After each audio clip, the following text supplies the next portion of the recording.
Սոցիալական թաղամասը Մանրալիկում կառուցվում է կառավարության որոշմամբ։ Այստեղից բնակարաններ են հատկացվելու սոցիալապես անապահով քաղաքացիներին ու հատկապես ծերերին ամբողջ հանրապետությունից։ Թաղամասի վերաբերյալ քննարկումներ են ծավալվել տարածքային կառավարության, աշխատանքի եւ սոցիալական հարցերի ու քաղաքաշինության նախարարություններում, վարչապետի մոտ եւ Շիրակի մարզպետարանում։ Այսօր թաղամասում արդեն 2 բնակարան, 2 շենքեր պատրաստի վիճակում են, մեկը 20 բնակարանանոց, մյուսը 15 այս տարի հանձնվեց շահագործման, մյուսը եւս 20 բնակարանանոց բնակելի շենք, միջնորմերն են կառուցվել, եկող տարի ըստ նախնական տեղեկությունների պլանավորվելու է այս շենքի շահագործման խնդիրը եւս։ Թաղամասի վերջնական շահագործման համար դեռևս կան խոչընդոտներ, կառուցվում են դեռևս միայն շենքերը, իսկ կոմունալ հարմարությունները դեռևս պատրաստ չեն։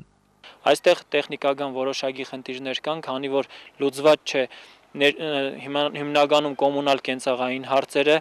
էլեկտրաէներգիայի խնդիրը, գազաֆիկացումը, ջեռուցման համակարգ չկա քաշված,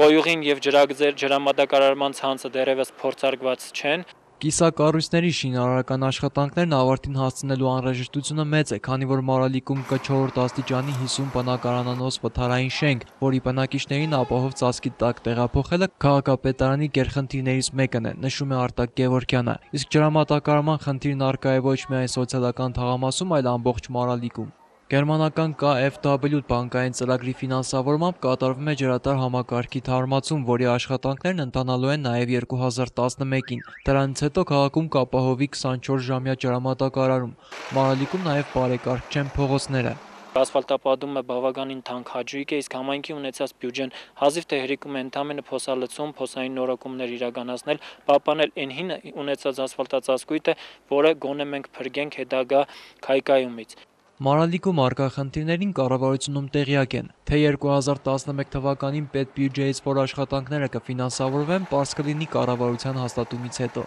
Արշակ Ադամյան, Խաչատուր Գևորգյան, Ազդարար։